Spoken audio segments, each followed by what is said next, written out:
buenas noches, bienvenidos y bienvenidas a esta mesa en plural. Vamos a platicar de temas que resultarán de su interés sin duda alguna y esperemos de verdad que al final provoquemos una buena reflexión en torno a los siguientes temas. Lo invitamos a que nos siga en los siguientes minutos para hablar de esta consulta ciudadana, este presupuesto del gobierno de Jalisco y del gobierno federal que se someterá a consulta el próximo mes de noviembre y diciembre. Serán 8 jornadas en 4 fines de semana y le platicaremos los detalles en un momentito más, por supuesto. Otro tema, híjole, que ahí sí nos compete a todos y a todas, CAPSA y el destino final de la basura o de los residuos sólidos. Y también, por supuesto, lo que sucedió en torno a este 15 de septiembre, estas fiestas patrias con un saborcito cubano. A ver qué opinan nuestra invitada y nuestros invitados.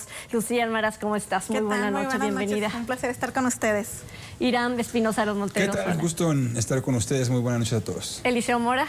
Hola, buenas noches. Un saludo Gabriel a todos. Torres. Buenas noches. Muy buena noche. Buenas noches. Pues vamos comenzando con esta consulta, si te parece. Serán, y lo dice el IEPC, 22.5 millones de pesos. Y están invitados los niños y las niñas de 7 años y los jovencitos y los adultos y las mujeres adultas de Jalisco. Bueno, cuando tú dices que hay que consultar a la población, resulta en sí mismo una actividad de la que difícilmente puedes diferir. Pero yo creo que el quid no es si se debe o no consultar a la población. Ojalá y consultaran a la población, por ejemplo, para hacer obras polémicas, para tomar decisiones polémicas en el estado de Jalisco, que a veces dividen la opinión, efectivamente sí dividen la opinión de los jaliscienses. Pero, por ejemplo, yo no veo consultas para ver si la población quiere o no que se haga el zapotillo, o no veo las consultas sobre el macro libramiento, no veo consultas en su momento sobre la línea 3 o la línea 4 del tren ligero, no veo consultas sobre acciones muy polémicas que puede tomar el gobierno. Pero yo creo que consultar a la población pues es una actividad que ojalá fuera parte de una costumbre de las autoridades del gobierno para involucrar fuera de periodos electorales a los ciudadanos en las actividades y en las decisiones más polémicas que toman las autoridades. La duda me surge sobre la pregunta, ¿no?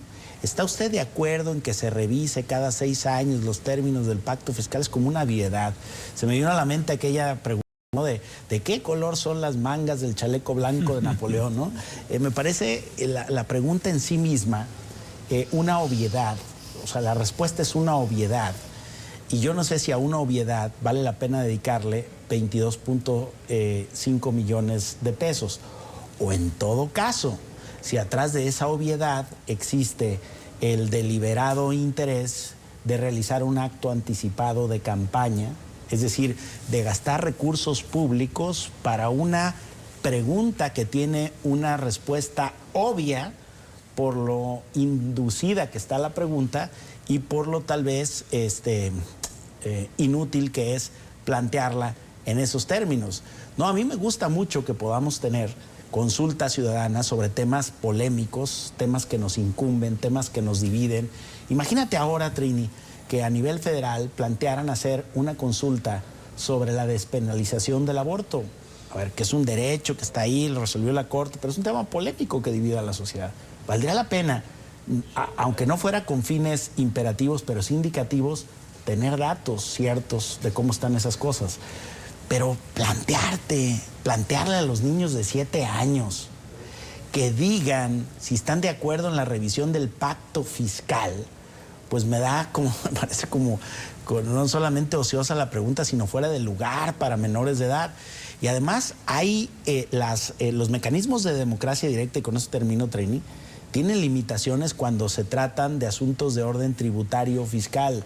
A mí me sigue generando dudas la constitucionalidad y o legalidad de la consulta en tratándose de temas de orden tributario y fiscal, porque precisamente las leyes de participación ciudadana dicen que solo para eso no se deben de realizar, porque si tú hoy preguntaras en un referéndum, en una consulta pública, si la gente quiere o no pagar impuestos, pues te dirían la obviedad que no, ¿verdad? Que la gran mayoría que no, y precisamente por eso es que para temas tributarios y fiscales, este tipo de consultas ciudadanas no se deben de convocar o no es legalmente válido convocarlas.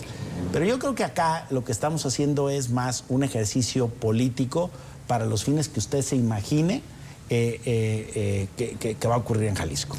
Aquí el asunto es que es en su artículo 97 que marca que la consulta popular es el mecanismo mediante el cual los habitantes del estado, un municipio o demarcación territorial expresan sus opiniones respecto a temas de carácter público o impacto social que son consultados por la autoridad correspondiente.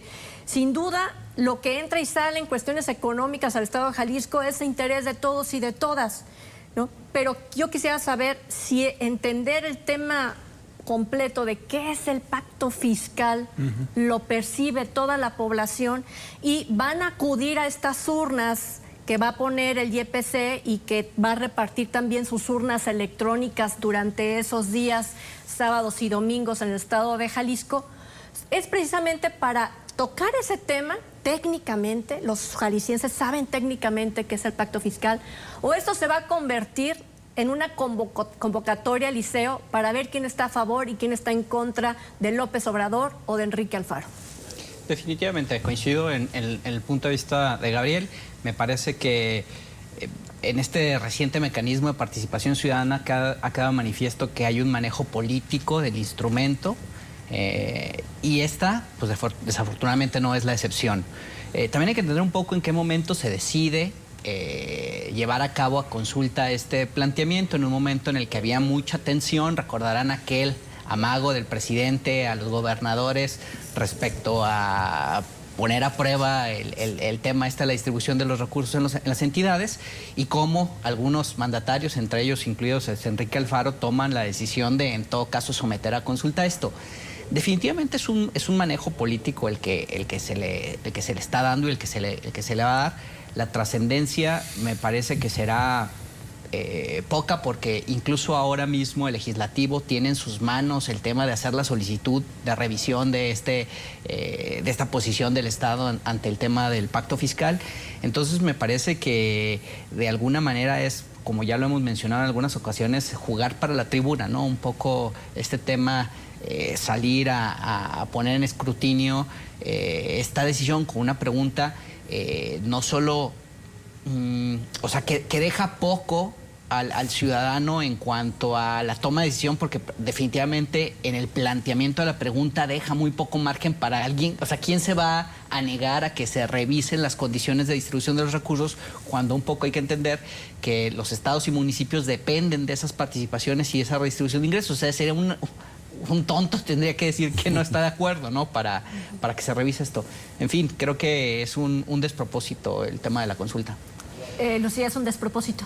Sí, yo creo que definitivamente tiene que ver, sobre todo, mira, entender para, sobre todo quien nos ve, que esto parte de 16 mecanismos que establece la ley del sistema de participación ciudadana y gobernanza, que por cierto es muy reciente, más o menos del 2019, y uno de esos mecanismos de participación es precisamente este tipo de consulta, que ya lo decías tú, artículo 97, y que esta ley nos, digamos, regula cada uno de esos mecanismos de manera muy amplia. Es una ley muy amplia, pero que además luego tenemos que irnos un poco más atrás, precisamente partiendo de que es el pacto fiscal, y es la base del sistema tributario, que desde 1980 los estados decidieron, pues de alguna manera, ceder algunas contribuciones o participaciones que se hacían a nivel estatal. Uno de ellos es el IVA, ¿no? Y a cambio de eso la federación decía, yo te lo voy a regresar de manera distribuida, ¿no? Efectivamente hay un antecedente interesante de una confrontación que existe entre el gobernador y el presidente de la República, ¿no? En donde incluso lo retan, ¿no? Le dice, pues mándalo a consulta. Entonces el gobernador lo que hace es crear una mesa de un pacto fiscal, ¿no? En donde se realiza teóricamente un estudio, en donde se iba a definir si era una consulta, que por cierto coincido con Gabriel, en temas tributarios tendría que haber sido cualquier otro instrumento. Sin embargo, la pregunta, si te das cuenta, pues tiene ahí su manipulación, porque habla del pacto fiscal. Entonces, existe esta mesa. La verdad es que yo hasta el día de hoy desconozco cuál fue la conclusión de esa mesa, si efectivamente fue la consulta. Sin embargo, lo que sí sabemos es que fue un instrumento que el gobernador pidió al Consejo de Participación y Gobernanza, y que a partir de ahí, bueno, pues se va al IEPC con esta cantidad de dinero de 2.5 millones, que además ahí hay un... 22, ¿no? 22.5, perdón, y que además hay un antecedente bien interesante de un medio de comunicación en donde hace un comparativo de cuánto se le otorga a la Comisión Estatal de Búsqueda frente a este presupuesto de 22.5 millones de pesos. De las personas desaparecidas en Jalisco. Y entonces da risa cuánto es el presupuesto para este tema que hoy importa mucho más, que es personas desaparecidas. Jalisco se encuentra, si no en el primer lugar, en los primeros lugares de personas desaparecidas. Y entonces la pregunta es, ¿vale la pena este gasto que parece excesivo para que al final las personas no comprendan de qué va el pacto fiscal y que además se lleve a las niñas y a los niños, y que la intención sea por ahí cambiarla para ellos, pero que finalmente, como seguramente vamos a concluir, nadie en nuestro sano juicio diríamos que no? Al contrario, eso fue un tema abandonado desde 1980, es decir, nadie lo había tocado. ¿Es importante que hoy se revise? Por supuesto que es importante. Yo creo que más bien el mecanismo es... entro con la duda si es el más viable, el más factible. El tema del presupuesto me parece excesivo, incluso porque, por ejemplo, hablan pues de toda una logística, urnas electrónicas, personal, vehículos que se van a utilizar. Yo no sé si previo a esto, por lo menos el IEPC hizo una sensibilización a las personas, a la ciudadanía, para conocer de qué iba el sistema tributario, el pacto fiscal y qué tan importante era. Entonces, yo creo que ahí tenemos que poner mucha atención. Coincido que es un tema político y que tiene grandes retos, porque recordemos que para que sea vinculatorio mínimo es el 33% de la lista, exacto, de la lista de electores. Entonces, creo que como van también incluidos los 7, me refiero a que no es la lista nominal, la lista electoral, sino es la población en general mayor de 7 años. Y ahí hay un problema enorme, si me permiten, porque ¿cómo vas a poder regular? Porque acá tienes la credencial para votar del INE, ¿no? Y está en una lista nominal asignada a una casilla en particular. Tú llegas, sabes que es la que te corresponde, te buscan, te encuentran, ponen sellito y se acabó. Pero ¿qué va a ocurrir justamente con los votos de los niños de entre 7 y los adolescentes? La propuesta del gobernador era que no se considerara a pero no, la niñez, tendrías que cambiar la ley. Pero en realidad, no se puede. En realidad el gasto tan oneroso se extendió a partir de esa consideración de hacer participar a los más jóvenes. De ese universo. Con una intención, entiendo, de construir una sociedad más participativa. Entiendo que es a partir de eso, ¿no? A ver, yo coincido también completamente, es que creo que no, aquí no hay ningún punto en contra, ¿verdad? Que es ocioso. O sea, decir, sí, que se lleve. Ahora, sí se va a hacer la consulta. Se va a hacer, sí o sí. Ya no se va a echar para atrás. Entonces, a lo mejor te lo voy a poner así, ir o no ir a la consulta.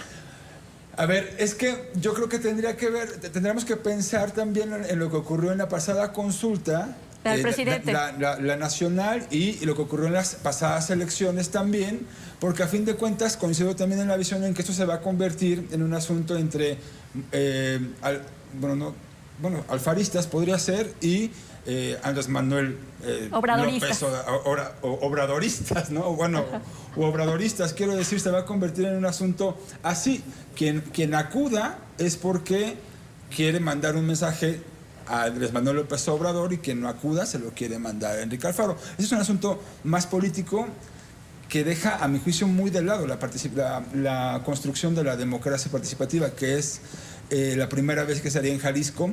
Yo no concuerdo en lo que dice Gabriel en el asunto de que tendría que haber más consultas de este tipo. Yo creo que tendría que haber temas medulares específicos, pero hay cosas muy técnicas que no se les debe dejar a la población, porque para eso hay especialistas, hay gobierno, hay elecciones previas.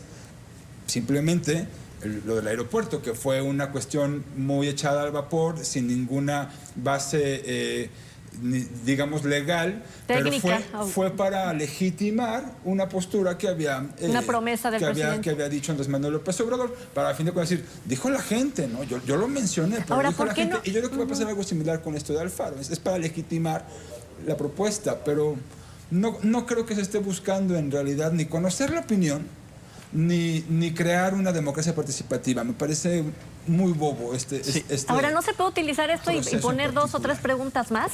Aprovechando. y así lo haces como válido. Cosas, pero el punto es de, a ver, yo sí estoy a favor de las consultas y de la participación. Que ya se ha hecho, cuando También vas y estoy de pagas el acuerdo predial, con lo que dijo Irán, de que sean temas torales importantes que dividan la opinión de la sociedad. Es decir, cuando la sociedad tiene una opinión dividida frente a una decisión del gobierno, yo creo que cabe, precisamente es ahí donde encaja hacer una consulta para resolver un tema que genera controversia. Es decir, la Constitución dice la soberanía reside esencial y originalmente en el pueblo. Bueno, pues entonces si la población está sumamente dividida, la opinión pública está sumamente dividida respecto, vamos a decir, el regreso a clases, ¿no? Vamos haciendo una consulta y vamos a decir si la gente quiere o no quiere. Y si te dicen que no, bueno, el mandato no es imperativo, pero sí es indicativo. Ahí está. La mayoría quiere que no o la mayoría quiere que sí. Y en este pero caso, yo creo que sí vale la pena que los ciudadanos tomen parte en las decisiones más allá del momento en que deciden quién los gobierna. Es decir, sí estoy a favor de la participación ciudadana. No que todo deba ser sometido a consulta, pero sí los temas de gran controversia. A ver, Eliseo, porque nos vamos a ir a una pausa breve para darle la voz también a Lucía. Rapidísimo. Y justo en ese sentido creo que nace con defecto esa consulta porque en realidad no surge de una división de opiniones de la sociedad, sino de la división de opiniones de un par de personajes, el presidente y el gobernador, ¿no? Entonces, de un tema me que parece, casi nadie entiende. Sí, claro. Eso, además, y la otra, sí, rápidamente, nada más porque me quedé con el tema que comentaba Lucía alrededor del tema del presupuesto. También hay que entender, a ver, cuando en un estado nos peleamos por 140 millones para saber si hacemos un hospital o un museo, 22 millones es un friego de lana. O sea, sí vale la pena revisarlo. Claro. Y sin embargo, cuando estamos hablando de participación ciudadana, pareciera que resulta poco. Nada más como dato, el IFE, su presupuesto proyectado para el 2022, está pidiendo 5.700 millones de pesos para organizar la consulta de revocación de mandato del presidente. Es decir, nada más para comparar, es decir, puede ser poquito, dependiendo con qué lo compares. O puede ser un mundo de dinero cuando nos estamos peleando por 140 millones. Es decir, cuando el gobernador dice no hay lana para hacer un hospital y quiere esos 140, pues ahí hay 22, ¿eh?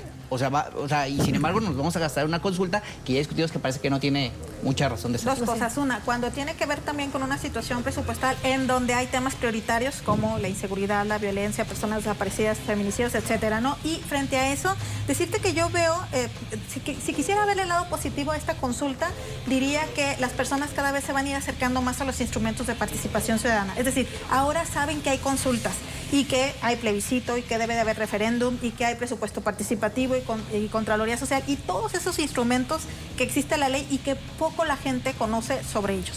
Vámonos a la pausa y cuando regresemos vamos a hablar de la basura, de estos residuos sólidos suyos, míos, ¿a dónde los van a llevar? Después de la pausa.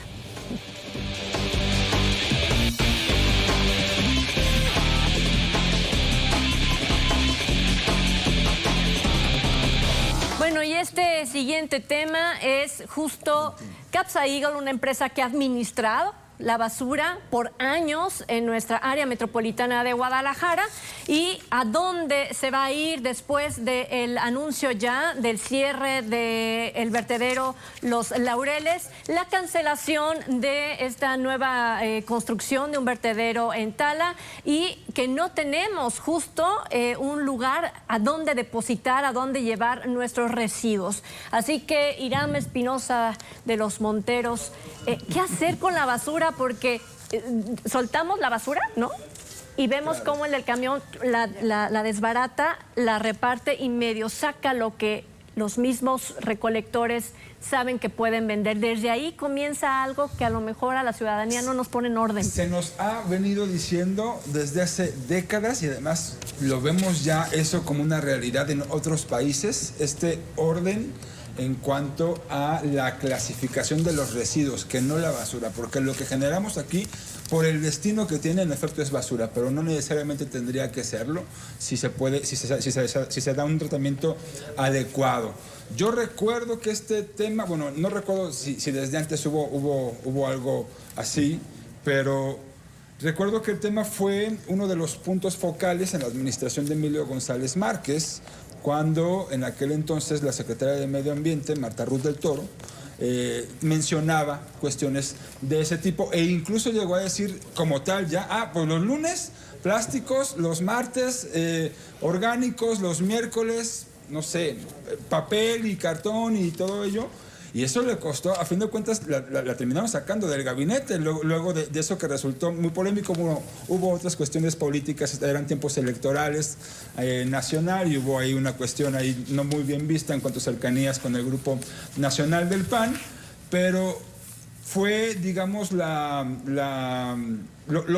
público, ¿no? El por qué había salido Marta Ruiz del Toro de aquel momento. Y yo no vi ningún esfuerzo por hacer un ordenamiento en cuanto a la clasificación de residuos durante el sexenio de Aristóteles Sandoval. La verdad es que vi como el tema muy perdido, sí, hablando obviamente de los temas que al día de hoy no hemos resuelto, que es justo el destino el lugar físico en el que terminará la basura. Y ahora lo que vemos es, a mi juicio, se está buscando una solución sin llegar al fondo, que tiene que ver con eso mismo, con la reclasificación y con la educación hacia el ciudadano, de lo importante y de lo bondadoso que sería el poder desde casa hacer estas diferenciaciones. Hay un programa municipal en área metropolitana. Tlajomulco de Zúñiga, por ejemplo, hizo un buen esfuerzo. No, bueno, en Guadalajara también, en Zapopan, están estos contenedores donde espacios la gente limpios. acude y hace esta separación. Pero la verdad es que también luego ves los camiones llegar y llevarse todo junto, ¿no? Entonces no entiendes cuál es la lógica, porque además eso es dinero en realidad. Hay fortunas que se han realizado a partir de la clasificación de los residuos. Y justo ahí, hablando de dinero... Y yo no sé por qué no lo ven los gobiernos, ¿no? Justo ahí, hablando de dineros, un periodista local, Darwin Franco, hace una investigación muy interesante y habla de que a la empresa Capsa Eagle se le hizo un pago extra por más de 170 millones de pesos. Y cuando los periodistas van y le preguntan a la empresa o le preguntan al Ayuntamiento de Guadalajara, a ver, enséñeme contrafactura, contra recibos, y contra los tickets de la báscula donde se pesa cuántas toneladas de basura está cobrando Capsa a los ayuntamientos por el manejo de la basura. No hay una transparencia, Eliseo, y me voy justo de lo que platicaba Hiram, que tiene que ver con nosotros, hasta aquello que pareciera que el esfuerzo que se tiene que hacer para tener un buen manejo del residuo sólido está viciado por una administración pública poco transparente. Sí, claro. Lo mencionábamos hace 2 semanas, de hecho, me parece que es un tema en donde históricamente las administraciones municipales, que ciertamente, a veces el gobernador suele ser muy sutil para el deslinde, ¿no? Mencionó, este no es un asunto estatal, es un asunto de los municipios, ¿no? Justo lo dice cuando hace la cancelación del proyecto de Tala.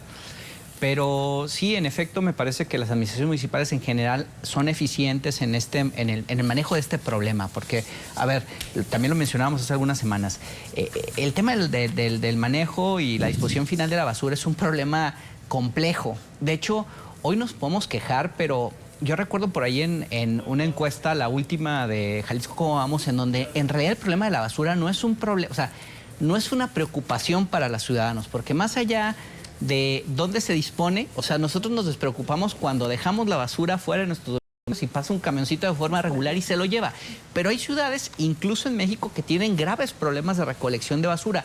No es el caso de Guadalajara. Entonces, ese es el problema en realidad que tenemos a unos días, porque hay que recordar que al menos el compromiso es que a finales de septiembre el vertedero de Laureles, donde Guadalajara y otros municipios metropolitanos están haciendo la disposición final de seguridad, se supone que se va a cerrar. Entonces, ante la cancelación del proyecto de Tala, a mí me parece que la decisión que toman los alcaldes la semana pasada de ubicar 3 tiraderos para hacer la disposición de los municipios es una bomba de tiempo, porque ya lo dijo el propio Pablo Lemus, en realidad de esos 3 se tiene identificado que probablemente Picacho sea uno, es decir, el tiradero donde ahora mismo Zapopan hace la disposición de casi 1.500 toneladas de basura al día.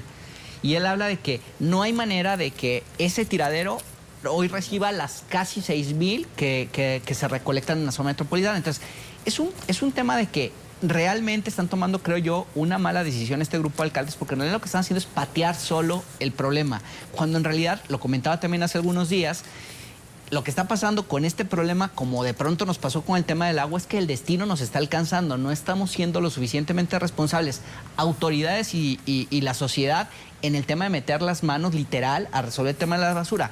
Si no encontramos mecanismos como los que comenta Irán, de hacernos, ahora sí que colectivamente subsidiarios del problema y decir, a ver, yo desde mi casa, ¿qué mecanismo voy a utilizar para reusar, reciclar y qué son las famosas 3R? Si no entramos en esta mecánica, vamos a tener un problema en donde será muy costoso para los gobiernos, va a haber facturas chonchas y negocios millonarios para las empresas y se presta para un montón de manejos irregulares, ¿no? Que, por cierto, disminución en cuanto al número de toneladas que los jaliscienses en el área metropolitana de Guadalajara emiten o sacan, ¿no? ¿Cómo le hicimos? Ni siquiera lo sabemos. ¿Qué fue lo que sucedió? En realidad tenemos ya una conciencia de reciclar, por ejemplo, el vidrio, el aluminio, etcétera, porque los números dicen eso, que hubo menos recolección de basura, pero van subiendo cada determinado tiempo el pago por tonelada. Ya rebasa los 500 pesos por tonelada. Es un dineral, son millones y millones de pesos. ¿En realidad vale tanto la basura? ¿O los residuos sólidos? Sí, vale mucho, sobre todo si se separaran y hubiera un manejo separado de la basura. A ver, desde 1994, Capsa Eagle ha estado obligada por norma a separar la basura. Y lo que tú haces hoy, si separas la basura y la entregas en 3 botes, como señala bien Eliseo, es que ellos llegan, agarran y meten todo, tiran los 3 botes al mismo camión. Claro. Es decir, que tú los separes sirve de absolutamente nada, porque desde 1994 la empresa Capsa Eagle se ha convertido en los hechos el enemigo público medioambiental número 1 de la ciudad, apenas atrás del Tribunal de Justicia Administrativa, que se dedica a darle en la torre a todo el uso de suelo de la ciudad. Así es. Ha pagado 9.9 millones de pesos en multas en 27 años por incumplir los contratos. Imagínate, ¿a qué proveedor que te incumple los contratos, que lo multaste, lo vuelves a contratar y lo vuelves a contratar y le perdonas a contratar porque, al infinito? Pero además le aplicas unas multas que en su modelo de negocio le es más económico pagar las multas y no corregir nada y seguir haciendo un manejo francamente tercermundista de la basura, que comportarse como una empresa a la altura. Y luego, ¿qué pasa cuando los rellenos sanitarios se van llenando? Bueno, los prenden, los queman. Y por eso hemos tenido incendios de gran magnitud en los tiraderos, por ejemplo, en 2003, que afectó a 1 hectárea, en 2006, un siniestro que consumió 10 hectáreas, y el último, en abril del 2019, que tuvimos una contingencia medioambiental y de la calidad del aire en la zona metropolitana de todos, donde ya realmente toda la población vio que sí le sale caro tener una empresa tercermundista a cargo de la basura, que cuando se le llena el vertedero lo quema para poder reutilizarlo 5 o 10 años más. No, yo creo que lo que tenemos aquí es otra vez un negocio al estilo Jalisco, desde donde se hace un complot entre autoridades y empresarios para lucrar con cargo a los beneficios o, en este caso, a la salud de los habitantes de Guadalajara.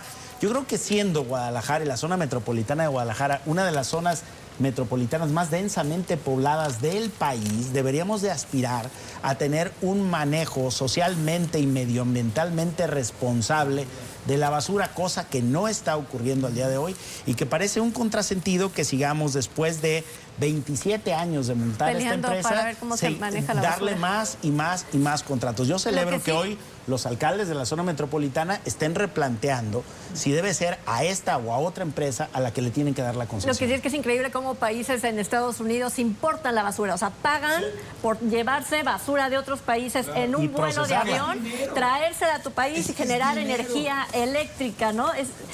Y nosotros todavía discutiendo con estos vertederos. Combustible a partir del plástico se genera combustible, ¿eh? Claro, ahora también. El asunto Gas natural. hace una propuesta Carlos Lomelí, el doctor Carlos Lomelí dice, vámonos a juicio para quitarle esta concesión que 3 años antes o 2 años antes de que se termine la concesión se la están ampliando 10 años más a Capsa Eagle. ¿Será esto, Lucía, el medio? Porque, o solamente de palabra de que un nuevo presidente municipal en Guadalajara llegue y diga, no va para ti, o en realidad tiene que haber un proceso jurídico? No, yo creo que lo que ha faltado, como siempre, es voluntad política, ¿no? Y ha sido una agenda abandonada por muchas administraciones, es decir, un poco lo que decía Eliseo, ¿no? Hasta que no tenemos el problema allá enfrente, se atiende. Y el tema de CAPSA, yo creo que también ha sido un gran negocio entre instituciones y empresa. Por supuesto que entiendo que la basura es negocio, ¿no? De ahí, sino porque ahí pasan las primeras personas a rascarte la basura, se llevan algunas cosas y dejan lo que teóricamente no sirve. Y el tema, lo platicábamos también hace como 2 semanas, ¿no? De esta corresponsabilidad social que deberíamos de tener todas y todos. Sin embargo, yo creo que hay se desincentiva esta parte en donde yo separo, porque efectivamente cuando hubo un intento por ahí justo con Emilio González Márquez de separar la basura, finalmente veíamos que las personas que nos ayudan a recoger la basura pues la tiraban, igual fuera vidrio o lo que fuera, entonces se volvía a mezclar. Entonces la verdad es que también tiene que ver con una cuestión no solo de sensibilizarnos sobre el tema, sino incluso creo que particularmente las y los mexicanos necesitamos sanciones. Y entonces pasa como en otros países, ¿no? Detectan que no hubo reciclaje en casa y entonces hay una sanción, hay una multa que se ve reflejada luego en temas de impuestos, ¿no? Y eso hoy no sucede aquí. Yo no me iría a la parte del juicio, yo creo que más bien ese es un tema también político, ¿no? De una estrategia que podría ser, pero que yo creo que más bien tendrían que llegar con mucha voluntad y decir, ya no es CAPSA, que un poco lo siento también con los presidentes municipales, pero porque hoy el tema del que estamos hablando es precisamente esto. En el momento en el que lo olvidemos, como sucede, ¿no? A los 3 días a la semana, otra vez ellos vuelven con la misma. Pero ¿cómo metes en cintura una empresa que tiene relación transnacional, que tiene otras empresas, que tiene vínculos con grandes negocios? O sea, no solamente tenemos que estar viendo a CAPSA Eagle como quien recolecta nuestra basura, sino como todo aquella infraestructura, ese poder que tiene esta empresa, como para hacerse a un lado después de un juicio de lesividad que quiere promover el Ayuntamiento de Guadalajara. Yo hablaba de eso. O sea, yo creo que el tema no tiene tanto que ver con, bueno, más bien, sí tiene que ver evidentemente, pero me parece que en el análisis, y me parece que estamos siendo un poco miopes en el tema, en este sentido. El gobernador ha sido un llamado a crear una junta metropolitana para analizar el problema.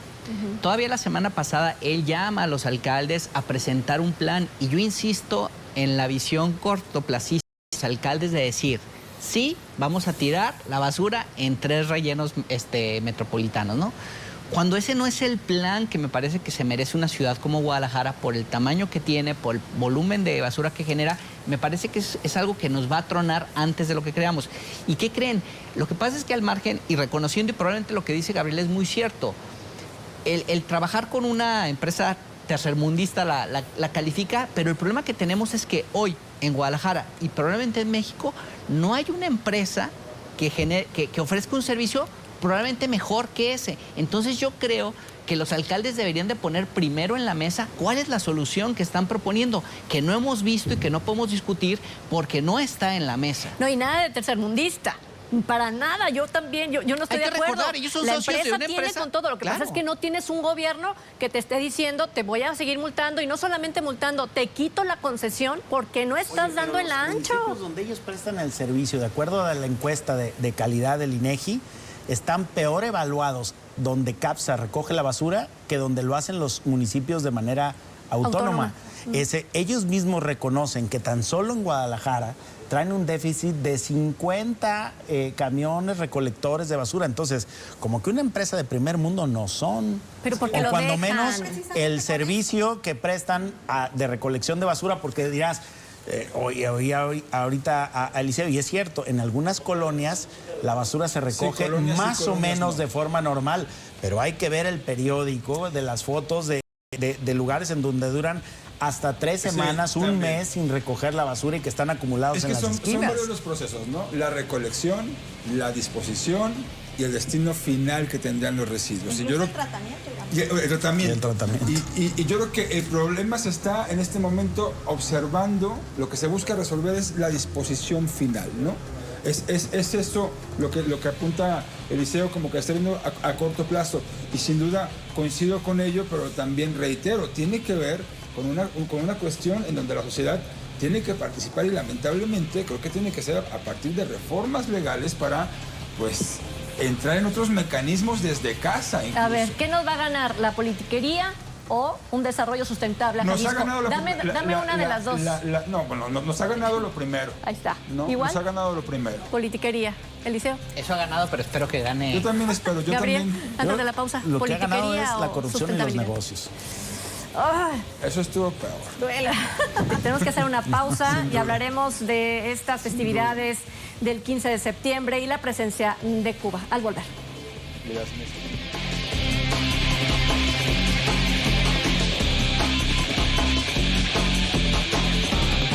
Yo me pregunto si en los próximos años habrá un nuevo libertador de las Américas. Y es que el planteamiento que ha hecho el presidente Andrés Manuel López Obrador en el marco de este 211 aniversario del inicio de la lucha de independencia en México, pues se ha pintado de colores específicos, y son precisamente esos: al café cubano, a un buen tabaco cubano. Y no sé si así lo sientas, si le encontraste ese sabor, Gabriel Torres. Pues sí, yo creo que siempre hemos tenido, no dejo de observar que también en esta ocasión fue, pero siempre hemos tenido, ya desde con Salinas, una fascinación por Cuba. Y yo creo que los cubanos tienen en sí mismos razones para que se pueda explicar a partir de su cultura.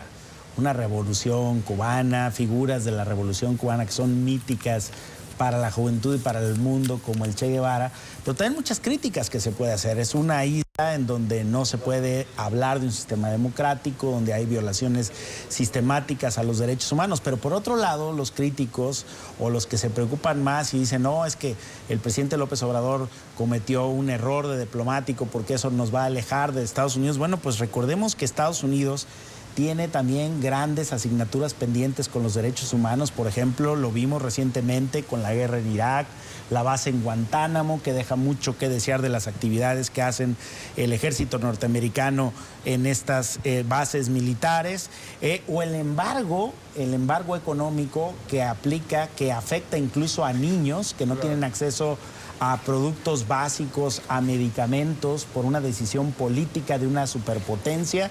Entonces yo creo que, y vamos, México es también socio comercial de Estados Unidos, yo creo que los blancos y negros en esta discusión no nos ayudan a percibir los grises, esos tonos intermedios que tiene la relación México-Cuba.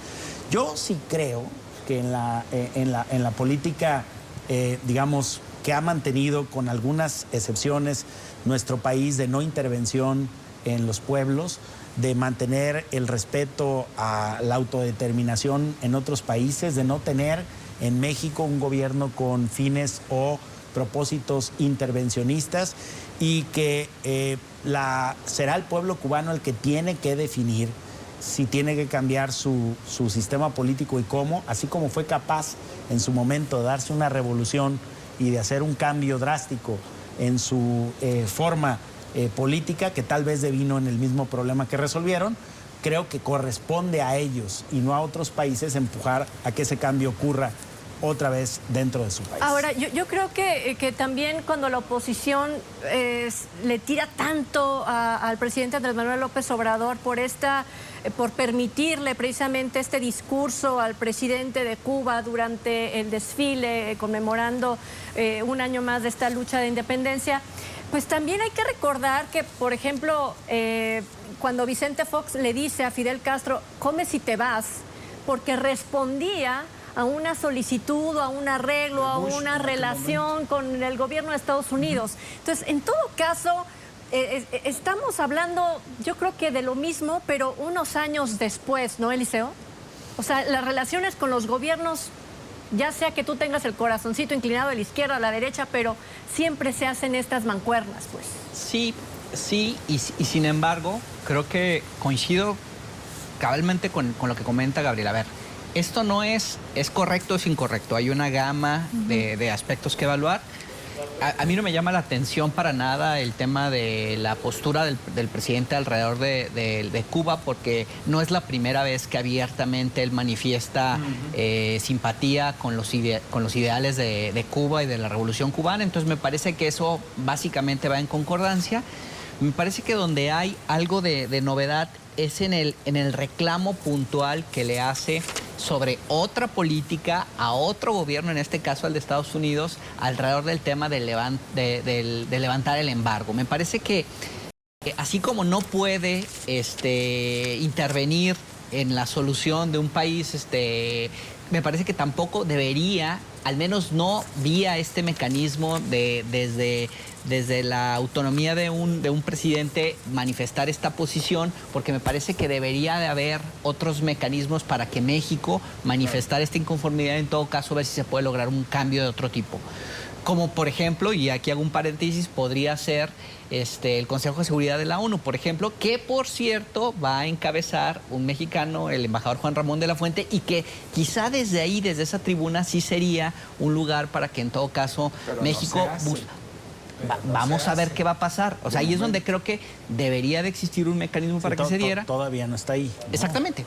Vamos a ver qué pasa, ¿no? Es más como un petardazo, ¿no? Y parece más una postura muy personal del presidente López Obrador, o de la persona, mejor dicho, Andrés Manuel López Obrador, no así como el que encabeza el poder ejecutivo de un país, porque tendrá que llegar por otra vía. Yo coincido también con ello.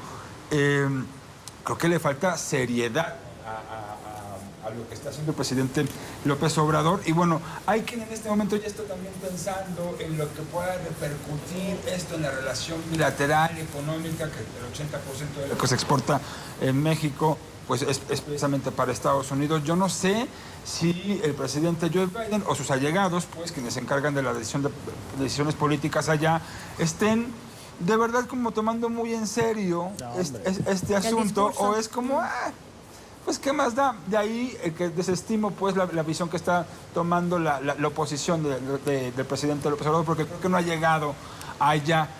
Lo que ocurrió el fin de semana en esta reunión, digo, más allá de lo ocurrido el 15 o el 16, con Cuba, 16 del 16, lo que ocurrió el sábado en esta reunión de la que México fue sede, de los países americanos, me parece que ya tiene otra connotación cuando observas los discursos estructurados de pues un presidente como el de Paraguay, donde observas también como un presidente como tan cuestionado como Maduro viene a México sin ningún problema mayor. Y ¿sabes qué? Déjame retomar un poquito la idea de esta postura que pretende el presidente Andrés Manuel López Obrador, conciliadora, de unir, de conciliar pero al pueblo de las Américas, y entonces pareciera también que resalta, ¿no?, en esta cumbre, pero también debemos de voltear a ver a Estados Unidos y a Canadá en este desarrollo de todas las Américas. Por eso yo la pregunta, vuelvo a esto. No tanto querer tenderle la mano a Cuba, que lo ha hecho ya el presidente, sino convertirse él en el nuevo libertador de la era moderna de las Américas, Lucía. Sí, definitivamente yo creo que esa es una de sus intenciones. Creo que no le salió en esta ocasión. Creo que la reunión, particularmente CELAC, pues hubo la oportunidad de que se dijeran verdades, pero verdades profundas, ¿no?, por parte de los discursos de algunos presidentes. Y dos cosas. A ver, la primera es que me parece que se sube siempre a trenes que no le corresponden, ¿no? Este no le correspondía simple y sencillamente. La otra es que efectivamente, ya ves, dice, a ver, esto no es nuevo. Van 3 veces que se reúne con el presidente de Cuba, ¿no? La primera vez cuando fue su toma de protesta, luego se reunieron, digamos, 2 veces más, y además se hablan por teléfono, ¿no? Y se han ayudado mutuamente. Cuba ha mandado personal médico y de enfermería por el tema del COVID a México, y México ha enviado alimentos a Cuba. Entonces quiere decir que coincido que no debemos, digamos, no nos debe de alertar el tema diplomático, porque justo es esto, es una relación diplomática con Cuba. creo que lo estamos viendo más al interior como país que al exterior. Yo también creo que hoy Biden no se está preocupando por lo que dijo López Obrador, ¿no? Tiene otros problemas que resolver mucho más importantes en su país. Seguramente lo escuchó, ¿no? Supo, pero no es que hoy o mañana trascienda que vaya a romper relaciones con México o que definitivamente le vaya a hacer caso a López Obrador sobre el tema del embargo. Creo que más bien es una situación al interior, creo que es un análisis que realiza su oposición. Sin embargo, yo ahí sí debo de decir que tendría que el presidente de la República ser muy cauteloso, porque efectivamente en Cuba hay una situación grave de vulneración a derechos humanos. Entonces, bajo ese esquema, yo creo que no tendríamos que, como presidente de la República, no como persona, pues no salir con este acto de defensa sabiendo lo que se vive en esa isla. Y que tú lo decías, perdón, Irán, hace un momento que te interrumpí un poquito, pero otros presidentes también de la misma Latinoamérica, sí, también ahí hubo una confrontación con el presidente de Uruguay. Se esperaba, ¿no? Digo, también no es como la enorme sorpresa por los personajes polémicos que estaban ahí, cuestionados los gobiernos, por supuesto, la falta de democracia que existe, y tiene que ver con lo que mencionabas del el gran libertador, ¿no? O si verás algún otro libertador, lo decía Liceo en esta silla hace como un mes cuando hablábamos también de un tema similar. Es que Andrés Manuel López Obrador dice una cosa y hace otra, ¿no? Por un lado, habla de la unión de los pueblos y somos una sola América que nos unen las culturas y demás, y dan una serie de lineamientos mediante los cuales se tendrá que llevar a cabo esta buena relación, y por otro lado observas que está haciendo el trabajo sucio de Estados Unidos, ¿no? El parar a los migrantes que buscan, que además ni siquiera les interesa México. México es un lugar de tránsito, es llegar a Estados Unidos, y ese trabajo que están pues por agradar, buscando hacerle hoy a Joe Biden, pero que comenzó con Donald Trump, ¿no? Que pues hablamos de posturas radicales en contra y violatorias a los derechos humanos, pues vaya que teníamos el vecino, ¿no? Principalmente el tema migratorio, ¿no? Y principalmente el Pero tema además migratorio. porque, mira, si el argumento es de que no hay que tener relaciones con Cuba porque viola derechos humanos y no es democrático, pues no hay que tener tampoco relaciones con China. No, por ejemplo, que es el principal socio comercial de Estados Unidos, que ni es democrático y tampoco es respetuoso de las libertades individuales. Y a lo mismo vamos con, pues, más aún con Rusia. No, a ver, lo que yo creo es que a la islita le han aplicado condiciones de excepción. ¿Por qué Estados Unidos no le aplica un embargo económico a China, por ejemplo? Porque le Pues pegan. una potencia económica, porque ya es ¿Y por una qué si se los aplica a la islita de Cuba? Es decir, no estoy diciendo que no haya ahí una dictadura, ¿no? Y que no haya ahí una situación que se tiene que arreglar y mejorar. Lo que digo es que hay un criterio muy diferenciado en razón de las economías y no necesariamente de que exista o no democracia o violación o no a los derechos humanos. Y entonces me parece que esos criterios que por alguna razón política los Estados Unidos de Norteamérica aplican, pues no tiene por qué México hacer los suyos a rajatabla. No, y además si históricamente hemos tenido una relación con Cuba, ¿por qué lo hemos de romper ahora? Sí, tampoco yo lo veo claro, ¿no? Pero además de eso, Gabriel, perdón, también teníamos que ver al interior, ¿no? O sea, pues si decimos que el tema es violación de derechos humanos, pues justo como andamos México en ese tema, en el tema migratorio. Que romper con nuestra conciencia, ¿no? Con nosotros mismos, sí, claro, en eso coincido. O sea, todos los países en todo caso tenemos aquel que esté libre de pecado que tire la primer piedra, y seguramente todos los países en el mundo estarán poniendo la mano detrás, ¿no? Porque no puedes juzgar al otro. Lo que sí es aquí hubo y percibo un sentimiento como si se hubiera lastimado parte de la población mexicana, de que en un festejo que era completamente de nosotros, ¿no? Patrio, estuviera otro país como Cuba. Y de hecho, población cubana radicada en Estados Unidos grabó mensajes diciendo pobre México con este presidente que le da la bienvenida a un presidente cubano que es un tirano. Entonces, ¿qué pasa ahí, Eliseo, con esta apreciación ciudadana de esta polémica? Hay un fantasma ahí, ¿no? Este tema que ustedes recordarán desde cuando fue la campaña presidencial, este tema de que nos íbamos a convertir en Venezuela, y me parece que hay todo un tema ahí alrededor de esta cercanía que sí declara Andrés Manuel con estos tres países que se conocen como esta ala anti-yanqui, ¿no? O sea, Bolivia, Venezuela y Cuba, ¿no? Y de alguna manera, en distintos momentos, el presidente ha manifestado simpatía y cercanía con esos actores. Recordarán que en su momento incluso le dimos asilo a Evo Morales. Hay una serie de, históricamente, si Argentina también un poquito, recapituláramos esto, hay ciertas condiciones que sí generan este tipo de comentarios o de sospechosismo alrededor de los motivos verdaderos del presidente para hacer estas manifestaciones públicas de respaldo, ¿no?